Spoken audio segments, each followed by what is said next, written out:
And yeah, I really auditioned. Well, The booth was silent, just the faint hum of a microphone left on. For the first time in decades, Hanka Azaria didn't speak a word.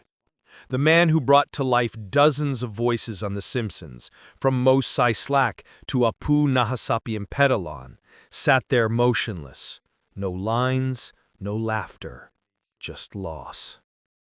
Hours earlier, he had received the call no one is ever ready for. His mother Ruth had passed away. A few months before that, his father Albert had gone too. The voices that shaped his childhood, the ones who taught him stories, rhythm, emotion, were gone. And suddenly, the one who had given voice to so many had lost his own. Behind every brilliant impersonation was a memory. Behind every punchline was a person.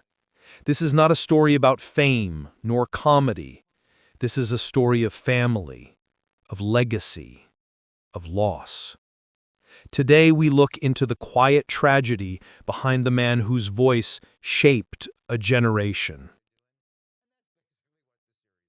Henry Albert Azaria was born on April 25, 1964, in the vibrant city of Manhattan, New York, to parents of Sephardic Jewish descent. His childhood was shaped by a unique cultural tapestry. At home, his family spoke Ladino, a Judeo-Spanish language passed down from their ancestors who once lived in Thessaloniki, Greece. In that intimate household, culture wasn't just inherited, it was lived. Hank grew up in Forest Hills, Queens, where his keen ear for sound and mimicry quickly became apparent. He could imitate teachers, relatives, even the characters on television, effortlessly slipping in and out of voices like second skins. It wasn't just funny, it was uncanny. And though it started as a party trick, it hinted at something more. His early years were filled with the influences of two contrasting worlds. His mother Ruth, who once worked as a publicist for Columbia Pictures in Latin America, exposed him to the glamour and structure of media. Meanwhile, his father Albert, a hard-working businessman in the garment industry, grounded him in discipline and resilience.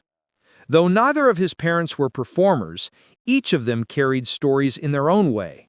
His mother, through her love of cinema, and his father, through quiet wisdom, passed down at the dinner table. Azaria's path to stardom wasn't immediate. After attending Tufts University and training at the American Academy of Dramatic Arts, he faced countless rejections. He appeared in small roles on television and in commercials, often auditioning for gigs that didn't quite showcase his true talent. But he never gave up. He always returned to what felt natural: his voice. Then came The Simpsons. What started as a guest spot evolved into a cultural phenomenon. Azaria brought to life a slew of unforgettable characters: Moe, the gruff bartender; Chief Wiggum, the clueless cop; Apu, the philosophical store clerk, among others. Each voice was distinct. Each had a soul. He wasn't just mimicking, he was channeling. As the years passed, Hank's career expanded beyond animation. He starred in films like The Birdcage, where he played the flamboyant. Henry Albert Azaria was born on April 25, 1964, in the vibrant city of Manhattan, New York, to parents of Sephardic Jewish descent. His childhood was shaped by a unique cultural tapestry. At home, his family spoke Ladino, a Judeo-Spanish language passed down from their ancestors who once lived in Thessaloniki, Greece. In that intimate household, culture wasn't just inherited, it was lived. Hank grew up in Forest Hills, Queens, where his keen ear for sound and mimicry quickly became apparent. He could imitate teachers, relatives, even the characters on television, effortlessly slipping in and out of voices like second skins. It wasn't just funny, it was uncanny. And though it started as a party trick, it hinted at something more. His early years were filled with the influences of two contrasting worlds. His mother Ruth, who once worked as a publicist for Columbia Pictures in Latin America, exposed him to the glamour and structure of media. Meanwhile, his father Albert, a hard-working businessman in the garment industry, grounded him in discipline and resilience. Though neither of his parents were performers, they each carried stories in their own way, his mother through her love of cinema, and his father through quiet wisdom passed down at the dinner table. Azaria's path to stardom wasn't immediate. After attending Tufts University and training at the American Academy of Dramatic Arts, he faced countless rejections. He appeared in small roles on television and in commercials, often auditioning for gigs that didn't quite showcase his true talent. But he never gave up. He always returned to what felt natural, his voice. Then came The Simpsons. What started as a guest spot evolved into a cultural phenomenon. Azaria brought to life a slew of unforgettable characters: Moe, the gruff bartender; Chief Wiggum, the clueless cop; Apu, the philosophical store clerk, among others. Each voice was distinct. Each had a soul. He wasn't just mimicking, he was channeling. As the years passed, Hank's career expanded beyond animation. He starred in films like The Birdcage, where he played the flamboyant housekeeper Agadar Spartacus, earning critical praise. On television, he delivered powerful dramatic performances in shows like Ray Donovan and Brockmire, proving his versatility. But no matter how far he went, the world often still recognized him first by his voice. Yet fame never seemed to consume him. Beneath the spotlight, Hank remained deeply rooted in his heritage and family. He spoke often about growing up with immigrant parents, about the stories they told and the love they gave. He never forgot who he was or where he came from. In interviews, he rarely spoke of pain, but those who listened closely could sometimes sense it. In the pause before a punchline, in the softened tone when he mentioned his mother, or the way he always credited his success to the people who loved me before anyone else did.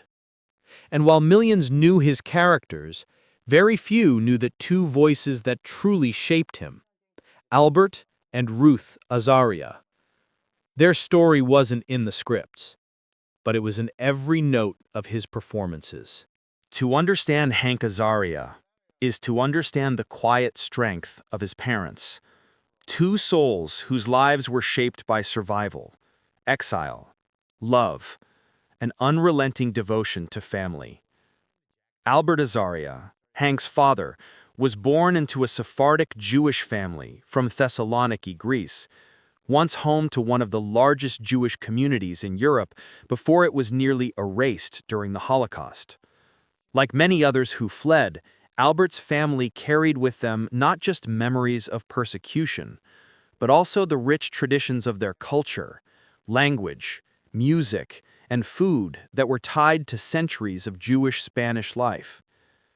When Albert settled in New York, he carried that legacy with pride, though never with fanfare. He ran dress manufacturing businesses, often working long hours in the bustling, unforgiving garment districts of Manhattan. He wasn't loud or expressive, but he showed love through action, by building stability, providing security, and never letting his family forget where they came from. He believed in hard work, in staying grounded. He rarely talked about feelings, but his presence was a shield. Hank would later describe him as the type of father who never said much, but everything he did meant something. When Hank brought home report cards or auditioned for school plays, Albert didn't offer long speeches. He simply gave a nod, maybe a soft smile. That was enough. That meant he was proud. Ruth Azaria, by contrast, was expressive and filled with a quiet fire. Before marrying Albert, She worked as a publicist for Columbia Pictures in Latin America, a job that blended glamour with diplomacy. Fluent in both Spanish and English, she helped bridge cultures, promoted films across borders, and carried a worldly perspective into her home life. She had a deep love for storytelling, for cinema, for the cadence of voices. Every night, she told Hank bedtime stories, not by reading books, but by performing them. She would change her voice for every character, bringing tales to life with emotion and playfulness. Sometimes she'd make up stories entirely, drawing from her time in South America, or from the old folk tales her parents once told her in Ladino. Hank would listen, eyes wide, ears tuned. He didn't just inherit her gift for storytelling, he was trained by it. There was one story she told often, about a boy who had 100 voices, but no one to listen to them. Until one day, the boy found a room where all his voices could live. Years later, Hank would say that The Simpsons felt like that room. The home was a curious fusion of traditions: Shabbat dinners with Greek Jewish flavors, Latin music playing on a Sunday morning, stories about ancestors escaping war, lessons about identity, kindness, and the value of words, spoken and unspoken. In this richly layered world, Hank's fascination with language, tone, and rhythm grew naturally. His mimicry wasn't rebellion, it was reverence. But the most powerful lessons came not from success stories, but from resilience. When business failed, Albert simply started again. When Ruth fell ill in her later years, she kept her humor intact. She once joked, "If you're going to be remembered, at least let it be for making people laugh." Hank would carry those words into every character he voiced. Still, in the core of those memories lies a bittersweet truth. The world celebrated Hanka Azaria's talent, but it was his parents who first recognized it, and now they were gone. As his fame rose, their health declined. And as he voiced the world's most iconic animated characters, the real voices that shaped his life were fading. First softly, then completely. It began quietly, as these things often do. Albert Azaria, always a reserved and composed man, had started forgetting things. Not major details at first, just misplaced keys, an appointment missed, a name that wouldn't come. Ruth brushed it off as aging. Hank, busy with work in Los Angeles, called more often, but never suspected that behind his father's usual short answers was something more serious. Then came the fall. One morning, Albert collapsed in the hallway of their New York apartment. The doctors diagnosed him with advanced Parkinson's disease, an illness that would not take him quickly, but would steadily strip away his independence, his memory, and eventually his voice. For a man who had spent his life in quiet command, the slow deterioration was brutal. Hank flew back and forth from LA, each visit more difficult than the last. He watched his father, once upright and efficient, struggle to form sentences, to stand, to eat. The nods that once conveyed silent pride turned into blank stares. The man who had taught him strength, who had built his world, was fading, piece by piece. In the winter of 2021, Albert Azaria passed away in his sleep, in the same apartment he had lived in for more than 40 years. There was no headline, no public tribute, just a phone call, a deep silence, and the sudden weight of knowing that one of the two voices who had shaped him had now gone silent forever. But fate wasn't finished. Only 7 months later, Ruth Azaria, his mother, his storyteller, was rushed to the hospital with complications from pneumonia. She had never fully recovered from Albert's death. Her once vibrant energy dimmed rapidly, as if a part of her had already left. Hank arrived just in time to see her. She was awake, but frail. Her eyes, still bright, met his. He said her name. She smiled, and then, without much struggle, she was gone. No last words, no dramatic farewell, just silence. In a later interview, Hank recalled that moment with a trembling voice. He said, "It was like the world turned off its sound. For someone like me who spent his life creating voices, it was unbearable." What pained him most wasn't just losing them. It was the realization that he had no recordings of their voices, no saved voicemails, no long interviews, no archive. He had spent decades recording the sounds of fictional characters for millions of strangers, but the most meaningful voices in his life had slipped away without leaving an echo. In the stillness of the studio afterward, he sat in front of the mic, turned it on, and said nothing. It rained the day Albert Azaria was laid to rest. Not a thunderous storm, but a slow, persistent drizzle that seemed to mirror the quiet grief Hank carried. The funeral was held in a modest Sephardic Jewish cemetery just outside Queens, a place where few knew who the man in the pine casket was, beyond his role as a husband, a father, a man who had worked hard and spoken little. There were no camera crews, no press, no headlines. Just a handful of close family, a few old friends from the garment industry, and a rabbi who had known Albert for decades. The prayers were recited in Ladino, a language now nearly extinct, but still echoing between the raindrops, as if the past itself had come to grieve. Hank stood under a black umbrella, not saying a word. His sister held his hand. He kept his eyes on the ground as the coffin was lowered, and when the moment came for the mourner's Kaddish, he recited it with a cracked voice, halting, reverent. At the end, he didn't speak a eulogy. Instead, he reached into his coat and pulled out something small, a folded paper napkin with a child's scribble on it. It was a drawing he'd made when he was 6. A cartoon of a man at a sewing machine with the words, "My dad makes everything." He placed it on the casket before it disappeared into the earth. Less than a year later, he returned to that same cemetery, this time for his mother. Ruth's funeral was even quieter. Only close family attended. She had requested no fanfare, no obituaries, no announcement, just music. So they honored her with songs she used to hum around the apartment, old Spanish ballads, soft Sephardic lullabies, and one tune from a 1950s Columbia Pictures film she had once promoted.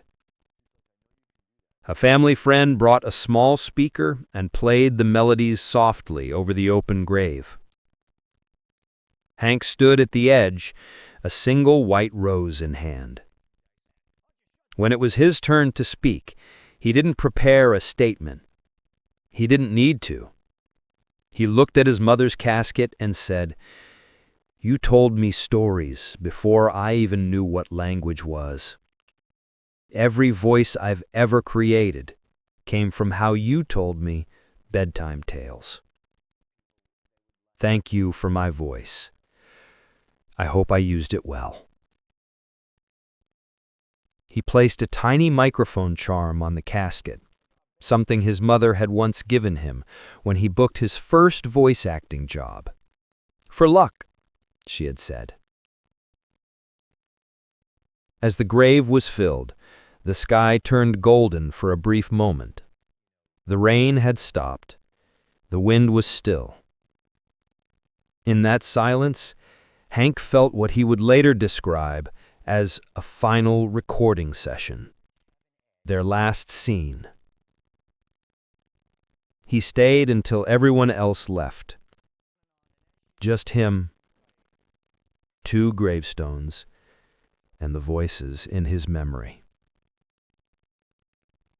In the months following his mother's funeral, Hanka Azaria disappeared from the spotlight. No public appearances, no late-night interviews. He stepped away from the Simpsons recording sessions for the first time in over 3 decades. Those who knew him respected the silence, though many didn't know why. But inside the walls of his Los Angeles home, grief sat heavy, an invisible presence in every room. He stopped doing voices. For weeks, he couldn't bring himself to speak like Moe or Chief Wiggum or any of the characters who had become second nature. He said, "It felt like a betrayal. How could I make the world laugh when I was barely breathing?" But time, as it always does, began to shape the pain into something else. Hank started writing, not comedy, but memories. He filled notebooks with stories from his childhood, his mother's voice imitating movie stars, his father fixing buttons late into the night. It was therapy, but it was also an act of preservation. For the first time, he realized he had spent his career giving life to fictional voices, while the real ones, his parents, had slipped away undocumented.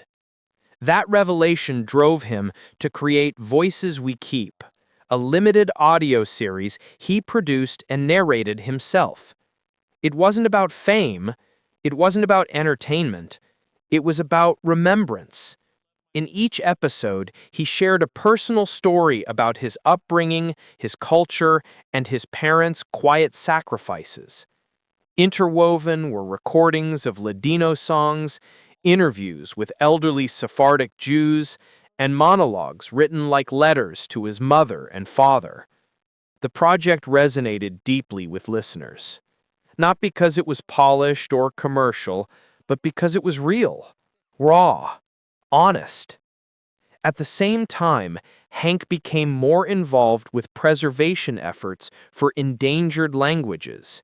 He donated to foundations supporting Ladino education and even recorded segments teaching children Sephardic phrases, a tribute, he said, to the home where stories began not in English, but in the language of survival and love. "I use my voice for them now," he told NPR in a rare interview. "Every laugh, every line, it's all a conversation with the people who made me." Not every legacy is etched in marble or echoed through applause. Some are whispered in the soft hush of bedtime stories, passed down in languages nearly forgotten, or stitched into the quiet resilience of a parent's sacrifice. For Hanka Azaria, the loudest voices in his life were never the ones on screen. They were the ones behind closed doors, spoken in Ladino, spoken in love. His journey reminds us that behind every spotlight, there are shadows. Behind every success, there is someone who believed first. Sometimes the greatest influence doesn't come from those who teach us how to speak, but from those who teach us why our voice matters. So the next time you hear a familiar cartoon voice or laugh at a character you've loved for years, pause for a moment. There may be a mother's lullaby behind that laugh, or a father's silent strength in every syllable. And have you ever thanked the voices who shaped your life? If this story touched you, share your thoughts in the comments. And don't forget to like and subscribe to follow more untold stories behind the people we think we already know.